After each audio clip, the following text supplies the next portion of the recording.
Sir numbers மூலமாக எல்லா விஷயங்களுமே பாசிபிள் ஆக்க முடியும்னு சொல்லியிருக்கீங்க சார்.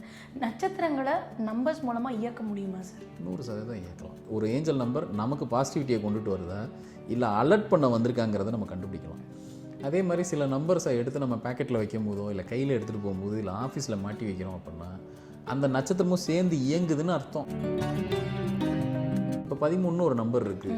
ஏன் வெஸ்டர்ன் கண்ட்ரீஸில் அவ்வளோ ஒதுக்குறாங்கன்னா அது மறைமுகமாக ராகுங்கிற ஒரு விஷயத்தை ஏற்படுத்தி விட்டுரும். அது ஒரு மடை மாட்டி விட்டுரும், நம்மளை ஒரு பயத்தை ஏற்படுத்தும். 13ங்கிற நம்பர் அவ்வளோ தீய நம்பராக அப்படின்னா நிறைய அமானுஷ விஷயங்களை உங்கள் மைண்டுக்குள்ளே அது உசுப்பேற்றி விட்டுக்கிட்டே இருக்கும். என் தாத்தாவோட குணம் எனக்கு இருக்குது, என்னோடய பாட்டியோட குணம் எனக்கு இருக்குது, இல்லை நானே இந்த வீட்டில் திருப்பி பிறவி எடுத்திருக்கேன்னா, நீங்கள் ஒரு 8ஆம் நம்பரில் உங்கள் வீட்டுக்குள்ளே பிறந்திருக்கீங்கன்னா உங்களுக்கு ரீபர்த்துன்னு அர்த்தம். அந்த வீட்லேயே நீங்கள் திருப்பி ரீபர்த் எடுத்து பிறந்திருக்கீங்க. நீங்கள் எந்த வார்த்தையை விதைக்கிறீங்களோ இந்த பிரபஞ்சத்தில், இல்லை ஒருத்தர் மேலே என்ன வார்த்தையை பிரயோகப்படுத்துகிறீங்களோ அந்த வார்த்தைக்கான அறுவடை இப்போ விதைக்கிறீங்க. இதோட அறுவடை சரியாக 18வது வருஷம் அதே நாள் அதே தேதி அதே ஹவரில் அதே நிமிஷத்தில் அதே நேனோ செகண்டில் திருப்பி பிரபஞ்சம் உங்கள்கிட்ட திருப்பி கொண்டு கொடுத்தோம்.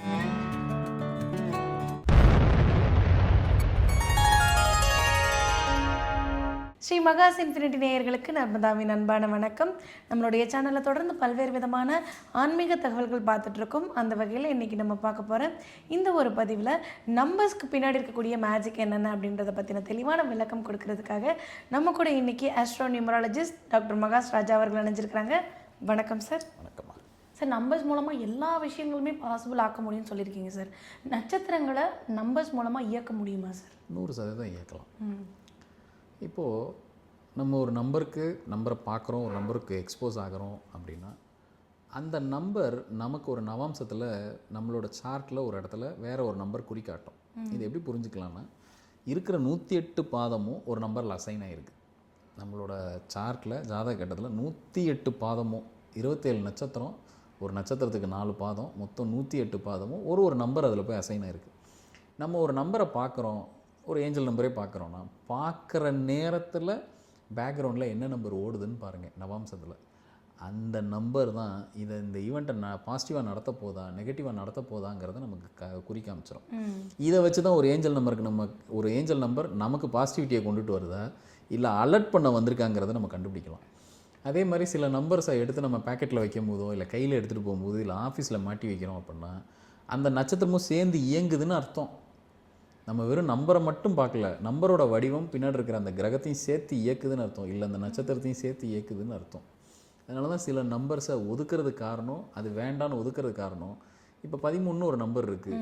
ஏன் வெஸ்டர்ன் கண்ட்ரீஸில் அவ்வளோ ஒதுக்குறாங்கன்னா அது மறைமுகமாக ராகுங்கிற ஒரு விஷயத்தை ஏற்படுத்தி விட்டுரும். அது ஒரு மடை மாட்டி விட்டுரும், நம்மளை ஒரு பயத்தை ஏற்படுத்தும்.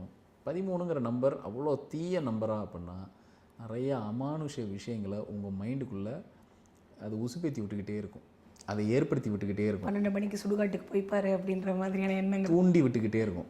ஏன் நம்ம ஒரு மணிக்கு போய் கார் எடுத்துகிட்டு போய் பார்க்கக்கூடாது, இப்படியெல்லாம் தூண்டி விடும்.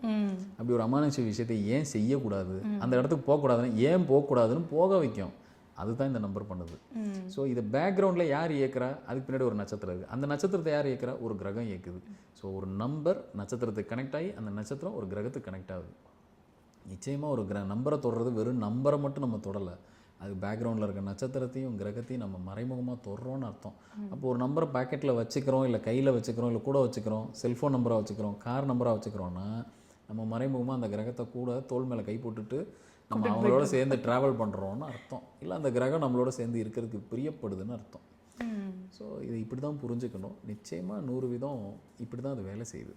Okay sir. சார் இப்போ ஒரு வீட்டில் ஒரு தேதியில் ஒரு குழந்தை பிறக்குதுன்னு வச்சுக்கோம் சார், அதுக்கு முன்ஜென்மத்திலையும் அதே தேதியில் அதே நாளில் அதே இடத்துல தான் பிறந்திருக்கும் அப்படின்ற மாதிரி அந்த முன்ஜென்மத்துக்கும் இப்போக்கும் டேட் ஏதாவது கனெக்ட் பண்ணி சொல்ல முடியுமா சார்? இதை பற்றி நிறைய ரிசர்ச் ஸ்டடீஸ் போயிட்டுருக்கு. நம்ம ஒரு செக் பண்ணி பார்க்கணும், எனக்கு எப்படி இருக்குதுன்னு நம்ம பார்க்கணும் அப்படின்னா நிச்சயமாக ஃபார்வர்டையும் பார்க்க முடியாது, ரிவர்ஸையும் போய் பார்க்க முடியாது. ஆனால் இதை பற்றின ஒரு பெரிய ஸ்டடீஸ் போயிட்டு இப்போ நீங்கள் நாடி ஜோதிடம் பார்க்க போனீங்கன்னாலும் உங்களோட முற்பிறவியை பற்றி அங்கே அதில் ஒரு காண்டம் இருக்கும். அதை படித்து காட்டுவாங்க. அந்த இருக்கிற 12 சாப்டரில் ஒரு சாப்டர் உங்களோட முற்பிறவியை பற்றி, முன்பிறவி எப்படி இருந்தது, இப்போ இருக்கிற பிறவி பற்றி நமக்கே தெரியும் எப்படி போயிட்டுருக்கு அப்படின்னு. முற்பிறவி எப்படி இருக்குங்கிறத பற்றி வாசிப்பாங்க. இப்படிலாம் இருந்தீங்க, இதுக்கு முன்னாடி இந்த மாதிரி பிறந்தீங்க, இந்த ஊரில் இருந்தீங்க அப்படின்னு அதை வாசிப்பாங்க. அந்த மாதிரி நம்பர்ஸ் வச்சு நம்மளே தெரிஞ்சுக்கலாமா அப்படின்னா எஸ் தெரிஞ்சுக்கலாம். என்ன பண்ணலாம்னா, இப்போ உங்களோட பிறந்த தேதி என்னன்னு பாருங்கள். இப்போ சப்போஸ் நீங்கள் வந்து ஒரு 9ஆம் தேதியில் பிறந்திருக்கீங்கன்னு வச்சுக்கிறோம். ஸோ அந்த 9ல் 9 இருக்கலாம், 18 இருக்கலாம், 27 இருக்கலாம், எப்படி கூட்டினாலும் 9 தான் வரப்போகுது. அதை எடுத்து வச்சுக்கிறோம். உங்களோட அப்பா அம்மாவோட தேதி மட்டும் எடுத்துக்கங்க, பிறந்த தேதியை. அப்பாவோட பிறந்த தேதி எடுத்துக்கங்க, அதையும் சிங்கிள் டிஜிட்டாக மாற்றிக்கங்க. சப்போஸ் இப்போ அவர் வந்து ஒரு 17 இல்லை 26 பிறந்திருக்காருன்னா, ஒரு 8, 17, 26 பிறந்திருக்காருன்னா அவரோட கூட்டு எண் பார்த்தா எப்படி பார்த்தாலும் 8 தான் வரப்போகுது. டேட்டை பொறுத்த மட்டும், பிறந்த தேதி பொறுத்த மட்டும். அம்மாவோட பிறந்த தேதியை எடுத்துக்கிறோம். அப்போ அப்பாவோடது, அம்மாவோடது, உங்களோடது மூணுத்தையும் சேர்த்து ஒன்று போல் சேர்த்து வைங்க. இப்போ அம்மாவோடது 5 அப்படின்னு வச்சுக்கிடுவோம், கூட்டெண்ணில் 5 வருது. அப்பாவோடது கூட்டெண்ணில் 8 வருது. உங்களோட பிறந்த தேதி கூட்டெண்ணில் 9 வருதுன்னா 589 வருஷத்துக்கு முன்னாடி உங்களுக்கு ஒரு பிறவி இருந்திருக்கணும். அந்த பிறவியோட ரிப்பீட்டேஷன் தான் இப்போ நீங்கள் வாழ்ந்துகிட்டு இருக்கீங்கன்னு அர்த்தம். இதோட லாஜிக் சொல்கிறேன். இதை எப்படி பார்க்கலாம் அப்படின்னா, இதுக்கு இனி வர காலகட்டத்தில் எல்லாம் டாக்குமெண்டேஷனாக நடக்கிறதுனால இனி பிறவிகள் ரிப்பீட் ஆனாலும் கண்டுபிடிக்கிறதுக்கான வாய்ப்புகள் இருக்குது. நம்ம சொல்கிறது இல்லையா, ஒருத்தர் போலவே 7 பேர் இருக்காங்க இந்த உலகத்தில். இனிமேல்லாம் வந்துட்டு நம்ம ஒரு பிறவியில் வாழ்ந்தோம்னா நமக்கு அடுத்த ஜென்மத்தில் அடுத்த ஜென்ரேஷனில் இருக்கிறவங்க கூகுளில் போய் தட்டினா இப்படி ஒரு ஃபேஸ் கட்டில் இப்படி ஒருத்தவங்க வாழ்ந்தாங்கன்னு அழகாக. இதுக்கு முன்னாடியும் இதுக்கான ஸ்டடீஸ் எல்லாம் இருக்குது. ஃப்ரெஞ்ச் நாட்டில் இதுக்கான ஒரு மன்னர் வாழ்ந்ததாகவும் அதுக்கு முன்னாடி ஒரு முனிவர் வாழ்ந்ததாகவும், அவங்க 2 பேரோட லைஃப் டைம்லேயும் 2 பேருக்கும் ஒரு 500 வருஷம் வித்தியாசம் இருக்குது. ஆனால் 2 பேருக்கும் ஒரே ஈவெண்ட் லைஃப்பில் ரிப்பீட் ஆகிருக்கும். இவருக்கு எப்போ கல்யாணம் ஆச்சோ அதே காலகட்டத்தில் இவர் கல்யாணம் ஆகிருக்கும். ஆனால் 2 பேரும் பிறந்த இடைவெளி பார்த்தா நடுவில் ஒரு 500 வருஷம் வித்தியாசம் இருக்கும். ஸோ இப்படி நாமளே கொஞ்சம் அனலைஸ் பண்ணி பார்க்கலாம். என் தாத்தாவோட குணம் எனக்கு இருக்குது, என்னோடய பாட்டியோட குணம் எனக்கு இருக்குது, இல்லை நானே இந்த வீட்டில் திருப்பி பிறவி எடுத்திருக்கேன்னா, நீங்கள் ஒரு 8ஆம் நம்பரில் உங்கள் வீட்டுக்குள்ளே பிறந்திருக்கீங்கன்னா உங்களுக்கு ரீபர்த்துன்னு அர்த்தம். அந்த வீட்லேயே நீங்கள் திருப்பி ரீபர்த் எடுத்து பிறந்திருக்கீங்க. எதுக்குன்னா உங்கள் கர்மாவை 0 பண்ண, அதுக்கு தான் திருப்பி பர்த் எடுத்து வந்திருக்கீங்க. இல்லை சில கர்மாவை ரெக்டிஃபை பண்ணிவிட்டு 0 பண்ணிவிட்டு மேற்கொண்டு கர்மா சேராமல் பார்த்துக்கிறக்கா திருப்பி அங்கேயே ரீபர்த் எடுத்திருக்கீங்கன்னு அர்த்தம். ஸோ இப்படி நீங்களே செக் பண்ணி பார்த்துக்கலாம் உங்களோட ப்ரீவியஸ் பர்த்து எத்தனை வருஷத்துக்கு முன்னாடி இருந்திருக்கும் அப்படின்னு. இப்போது வீட்டில் 4 பசங்க இருக்காங்க. அப்போது அவங்களோட டேட்டு மாறும் போது அதுவும் மாறிக்கிட்டே இருக்கும், அதுக்கேற்ற மாதிரி மாறும். ஸோ இப்படி எல்லாருக்கும் ஒவ்வொருத்தருக்கும் ஒவ்வொரு காலகட்டத்தை காட்டும். Okay sir. கர்மா பூமராங் அப்படின்னு சொல்லுவாங்க.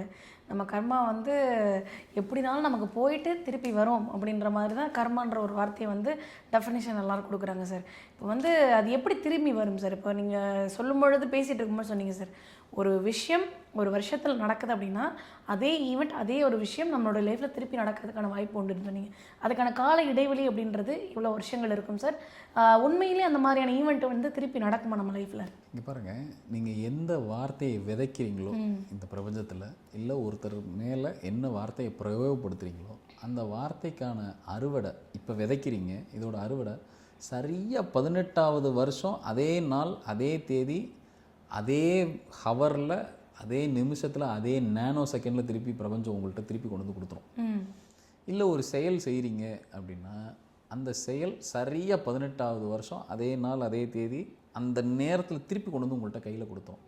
இதுக்கு நிறைய அப்போ கர்மா பூமராங்குங்கிறதுக்கு இது ஒரு பெரிய சான்று. எப்படி சொல்லலாம்னா, நம்ம நிறையா நம்மளோட வரலாறை பிரட்டி பார்த்தோம்னா, அது இந்திய வரலாறாக இருந்தாலும் சரி, உலகளாவியே இருக்கக்கூடிய உலக வரலாறாக இருந்தாலும் சரி, அரசியல் வரலாறு இல்லை போர் வரலாறு, நீங்கள் எதை வேணாலும் பிரட்டி பாருங்கள், எல்லாமே பார்த்தீங்க அப்படின்னா 18க்குள்ளேயே சுற்றிக்கிட்டு இருக்கும். ஒன்றை விதைக்கிறோம், அதுக்கான அறுவடை திருப்பி 18ல் கிடச்சிரும், 18 வருஷம் கழித்து கிடைக்கும். இல்லை எவ்ரி 18 இயர்ஸ் ஒன்ஸ் ஒரு ஈவெண்ட் ரிப்பீட் ஆகிட்டே இருக்கும்.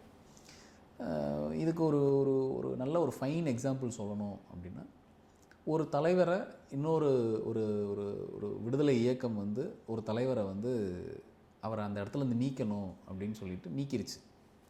திருப்பி அது எந்த நாளில் அது நடந்துச்சோ இல்லை அவர் மேலே என்ன விஷயத்தை அவங்க பிரயோகப்படுத்தினாங்களோ அதே வழியில் சரியாக 18 வருஷம் கழித்து அவருக்கு திருப்பி அதே விஷயம் திருப்பி தேடி வந்தது. ஒருத்தர் இன்னொருத்தர் மேலே ஒரு வஞ்சனையை விதைக்கிறாரு இல்லை ஒரு துவேஷத்தை விதைக்கிறாருன்னா அது திருப்பி 18 வருஷம் கழித்து அறுவடை ஆகி திருப்பி அவர் என்ன செஞ்சாரோ அந்த என்ன விதைச்சாரோ திருப்பி அவர் கைக்கே வரும்.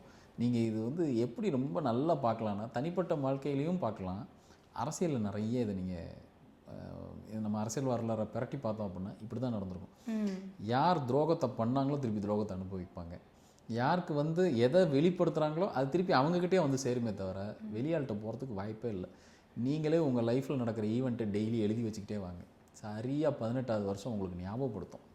நீங்கள் சொன்ன ஒரு வார்த்தை திருப்பி உங்கள் காதுக்கு வராமல் உங்கள் உயிர் இந்த பூமியை விட்டு போகாது. ஸோ இது திருப்பி ரிப்பீட் ஆகிட்டே இருக்கும். எதை விதைக்கிறோமோ அதை அறுவடை பண்ணியே ஆகணுன்றீங்க. அதை பண்ணிட்டதுக்கப்புறம் தான் இங்கேருந்து உயிர் கிளம்பும்.